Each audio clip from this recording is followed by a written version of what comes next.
Петочно издание на регионалните вести. Во него ќе гледате. Денес е Велики петок, денот кога Исус Христос бил распнат на крстот. Во православието се практикува строг пост.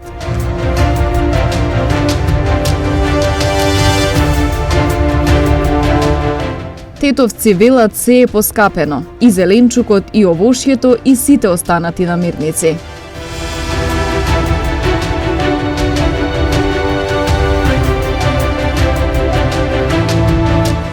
Најголемите гужви во сообраќајот во Тетово најзабележителни се за време на празничните денови.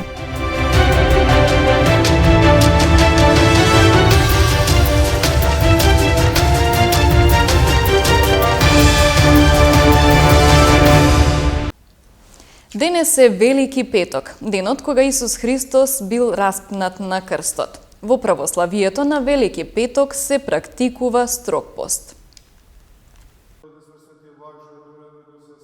На Велики петок црквата ги споменува смртта и погребението на Господ Исус Христос и неговото слегување во адот. Денес е строг пост, а во храмот Свети Кирил и Методи во Тетово ќе се одржат литургии, со што соодветно на обреден начин ќе се одбележи Велики петок, кој се смета за најтажниот ден во православието.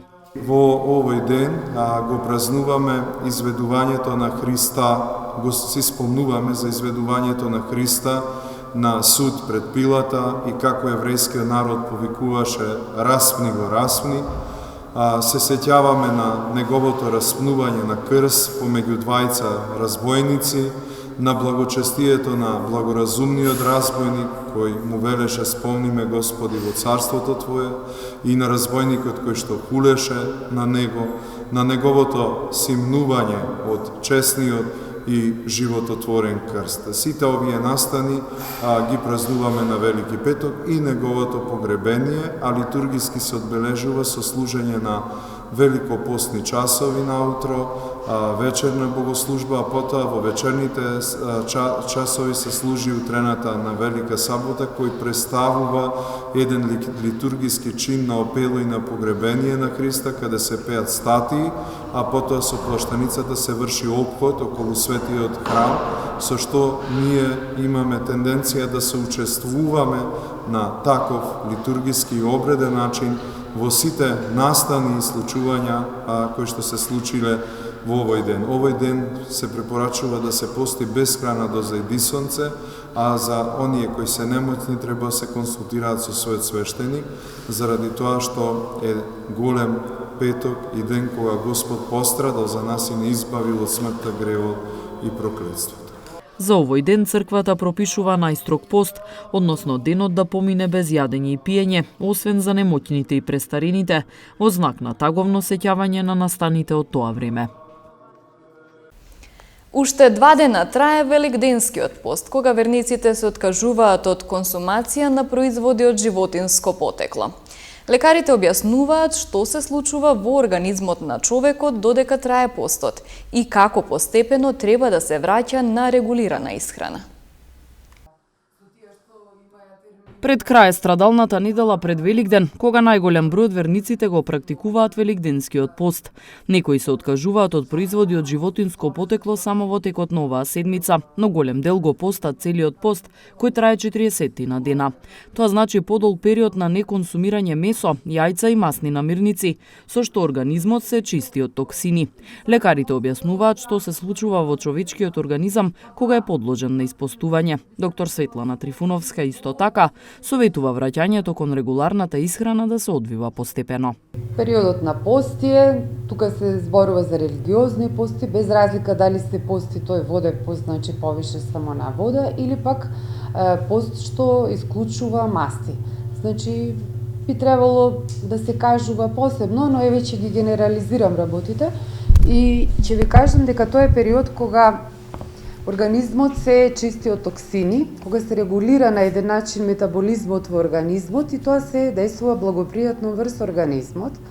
Но многу е битно колку долго се во смислува, односно колку долго се изведува тој пост, во смисол да неговото враќање треба да биде така малце побавно. Колку подолго трае постот, организмот всушност се воведува во едно ниво на мирување, одреден број на дигестивни ензими кои ја вареле, например, храната са мастите се во мирување и за да се активираат треба едно одредено време.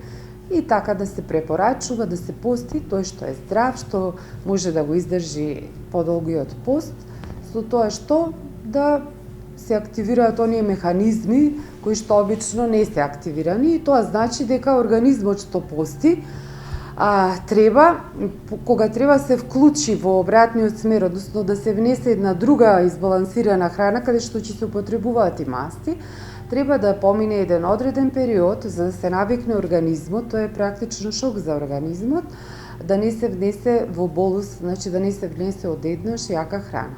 Доктор Трифуновска препорачува во првите неколку денови по постењето да се внесуваат повеќе течности, салати, свежа храна со цел полесно прилагодување на повторната консумација на масните производи, кои треба да се земаат во помали количини. Тетовци велат се е поскапено. И зеленчукот и овошјето и сите останати намирници. На градскиот пазар фреквенцијата на луѓе е значително намалена во споредба со претходните години. Се е скапо, и зеленчукот и овошјето. Ова го велат тетовци пред нашата камера, додека се обидуваат да најдат намирници на градскиот пазар во Тетово. Трговците креваат рамена, а фреквенцијата на луѓе е значително помала во споредба со минатите години. Иако е празничен период, луѓето повеќе разгледуваат отколку што купуваат. Поскапени се и тоа многу се поскапени. Само зеленчук, овошје? Ма све, не само зеленчук. Све е покачено. Во маркетите све различни цени. Све е покачено, само не е пензија, плата. Мислите некако ќе се излезе од кризата? Све дур крада овие горе што се на власт, по милиони евра, све дур крада, така ќе биде. Ако ќе престане да крада, тога народот ќе живне. За секој велик ден ги покачуваат помалу. Меѓутоа, нормално е тоа што е. Се е покачено. Со самата ситуација се е покачено. Очекувано. Очекувано е тоа и се е покачено. Мислите ќе се издржи некако? Па сега зависи се од луѓето кој колку има. Катастрофални. Поскапено е се? Све. Трговците велат дека народот не купува, оти нема пари. Цена не е баш скупа тоа, пари нема. Ни за празници нема луѓе. Слабо има. Паре нема. Нема народ, паре нема. Цените катастрофа. Се е покачено? Све. Има луѓе? Има помало, има помало. Али цените са не е добро, не е во ретово. Роба има во изобилие, свежите намирници ги красат тезгите на градскиот пазар, но купувачи има се помалку. После црква во кафуле или ресторан, великденска традиција во Тетово е саботата вечерта по полноќ граѓаните да се упатуваат во локалните угостителски објекти. Годинава со олабавувањето на рестриктивните мерки, угостителите се обидуваат повторно да ја оживеат таа традиција. Повторно се враќа традицијата на прославување на великденските празници во угостителските објекти. По олабавувањето на рестриктивните мерки, угостителските објекти повторно се полнат. Тетовските угостители организираат забави, односно за сабота се планира музика во живо која ќе ги забавува гостите. Планираме да организираме великденска забава. Традиционално Тетово се организира великденската забава после 12 часот после црква. Планираме да имаме настап на жива музика, конечно после 2 години малку народот да се опушти, корона мерките се олабавени и како и корона кризата е во одминување, така да забавата се очекува да биде дека е период на пост, за време на пост има народ и нема, значи овој период е така, таков било години уназад, така и сега. Да, за разлика од минатите години народот е се повеќе и повеќе опуштен, меѓутоа она вистинското наорот мало да се попушти, се очекува после празникот и останатото.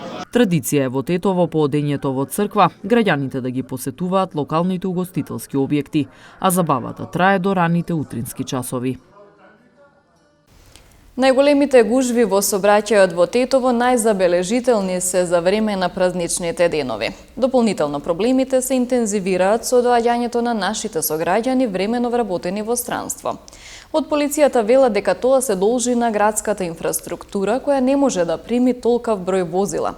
Од општината пак бараат соодветни решенија. Огромен број возила, двојни редови на зонско паркирање, нервозни возачи. Сообраќајниот хаос во Тетово кулминира особено за празничните денови и во летните месеци, со доаѓањето на печалбарите. Не може да се паркира, ни човек да застане. Хаос невиден. Треба да дојдете на лето да видите што се случува. Овој регион е рекордер по брзото возење, фрчат казни за погрешно паркирање, а доста често полицијата открива нерегистрирани возила. Според командирот на сообраќајната полиција Зоран Чоталев, големиот број на казни и санкции е резултат на некултурата на граѓаните, но и поради малата и тесна инфраструктура. Мала и тесна инфраструктура, а голем број на регистрирани возила. Значи само илустративно некаде околу 46.000 возила регистрирани во 2021 година.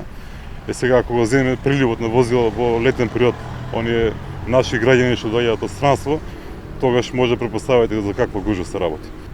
Уредувањето на сообраќајот треба, значи, да се занимава општината малку повеќе, посериозно, од аспект на регулација на сообраќај, а тука сигурно ќе ги вметнеме и такси превоз, автобуски превоз и така натаму. Јавниот превоз во градот требаше да придонесе за растоварување на сообраќајот, но сегашната локална власт го сопре уште во декември минатата година, поради констатирани нерегуларности. Сега најавуваат дека автобусите ќе сообраќаат од следниот месец. Предпријатието било фантомско, немало вработени, немале соодветни дозволи за функционирање, немале гаража кај да паркира. Знаете дека и сега се времено во противпожарната служба, ништо немало, а автобусите функционирале по градот. Имаме нови линии од Джепчиште преку Голема Речица и на тоа страна ќе имаат транспорт. Во однос на паркирањето пак од општината најавуваат регулирање на паркинзи и набавка на нови пајак возила, со цел да се стави поголем ред. А за изградба на катни гаражи велат треба повеќе време. Во продолжение следуваат деталите од полицискиот билтен на Министерството за внатрешни работи. Полициски службеници од полициското оделение ТРЦ вчера лишиле од слобода 34-годишникот Тетовска Вратница, за кого постои основано сомнение дека е извршител на повеќе тешки кражби на подрачјето на ТРЦ. Тој е приведен и задржан во полициската станица за понатамушна постапка, а по целосно расчистување и документирање на случајот против него ќе следи соодветен поднесок. Вчера вечер во Тетовско долно палчиште лишен од слобода бил и 47-годишникот Тетовско Синичане, кој се сомничи дека претходно извршил кражба на плац за градежни работи. Тој е приведен во полициска станица, а кај него се пронајдени предметите од извршеното кривично дело, кои што подоцна со потврда му се вратени на сопственикот. По документирање на случајот против него ќе биде поднесен соодветен поднесок. Денеска во 8 часот полицијата лишила од слобода 26-годишен тетовец. По претходно добиена судска наредба извршен е претрес во неговиот дом и други простории, во врска со кривично дело неовластено производство и пуштање во промет на наркотични дроги, психотропни супстанции и прекурсори. Предвидено е казниво по член 215 од Кривичниот законник, при што биле пронајдени марихуана и дробилка. Тој е приведен и по целосно расчистување и документирање на случајот ќе следи соодветен поднесок.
Ги завршуваме регионалните вести. Ви благодарам на вниманието со кое не следевте. Пријатно!